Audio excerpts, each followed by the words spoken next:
Philip Hammond has delivered his first budget as Chancellor of the Exchequer. Here, Cumbria Chamber of Commerce's Chief Executive Rob Johnston delivers his verdict on the speech. So, Rob, what's your initial impression of the budget?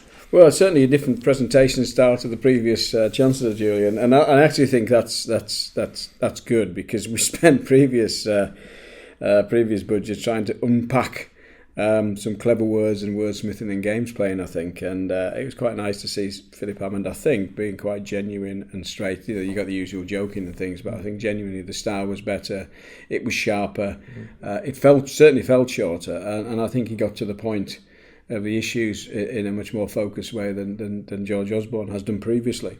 It was shorter than George Osborne's budgets were usually around an hour, so it was a bit shorter. But what was the highlight for you? Well, I think the highlight for us clearly was the reaction to business rates. As you know, we focused on that because we thought this was an absolute key issue.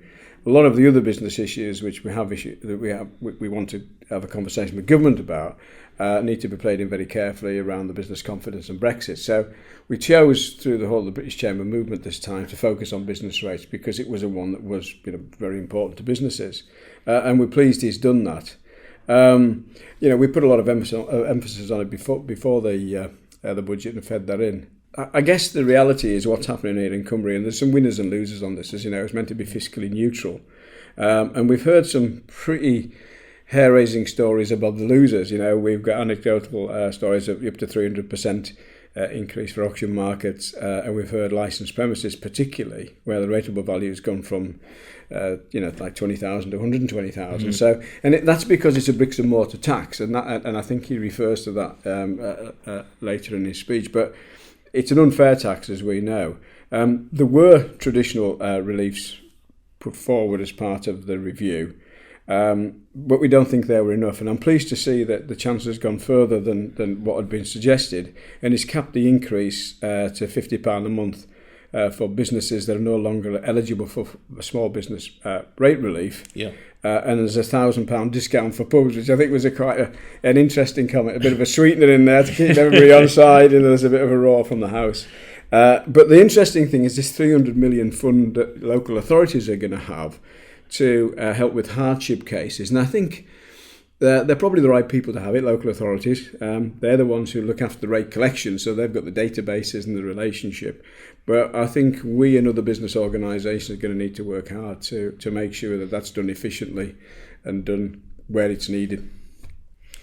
But longer term, I mean, this is just a sticking plaster approach, isn't it? What would you like to see happen to business rates longer term? Well, I think the Chancellor touched on it when he says this is a bricks and mortar tax, and it doesn't work particularly well because it doesn't reflect profitability, and it certainly doesn't reflect the challenges that we see on the high street in particular, where the value of the property, but also on retail parks. It affects engineering businesses where you'd be investing significantly in the building and around plant and machinery. So the thing's got to change.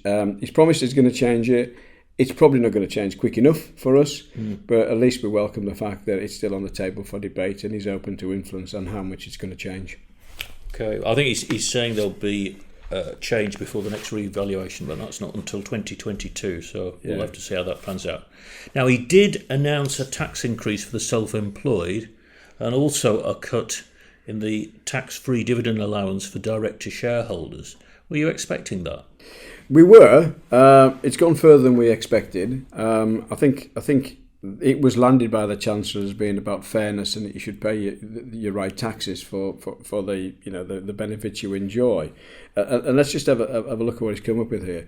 What he's saying is the class 4 national insurance for the self-employed is going to rise by 1% to 10%. It's currently 9%, as those who are affected will know, next year, and by another 1% in 2019. And from April 2018, director shareholders who will be entitled to take only £2,000 tax-free dividends, where currently it's £5,000. So they're quite significant, but they affect sort of two different groups, I guess, really. And I think the one that we're most concerned about are the self-employed. There are a lot of self-employed people in Cumbria will be caught out by this. And a number of people who have incorporated the businesses because they've been given that advice, to be tax efficient. And I think the thing to remember, and I go back to the point the Chancellor made about fairness, but a lot of these businesses are there not because they've chosen it as an option to be employed or not employed and save a bit of tax. They're self-employed because that's what they're having to do to be economically active. And we've seen a lot of this in Cumbria. We've seen a lot of entrepreneurial thinking, people who've done through chamber startup courses and things who've taken destiny in their own hands and set up the business.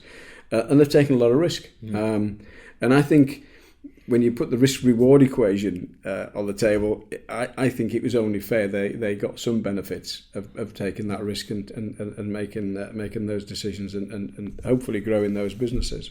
So I think it's possibly not as was painted by the Chancellor, and we're still concerned about it.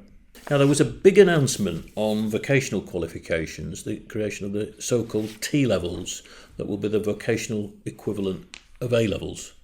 Yes, and this isn't new actually. This has been this is effectively the outcome of a report that's been produced by Lord Sainsbury, which was I think initially discussed at the beginning of this year, at the back end of last year. The important thing is though that this is an attempt to simplify what is seen as a lot of people as a confusing range of vocational qualifications, with around 13,000 of them, and replacing them with 15 clearly focused routes, which they call the T-levels.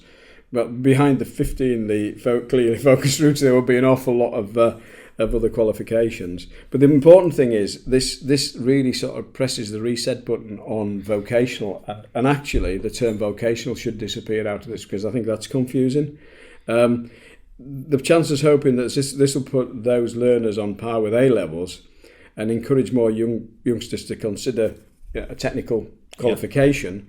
And also, it's an attempt to engage with employers who will have some input into these. So it should be driven by the need in the market, but also, hopefully, add some clarity so that young people can make a choice, discuss it with the parents or whatever, and make a choice into a technical qualification.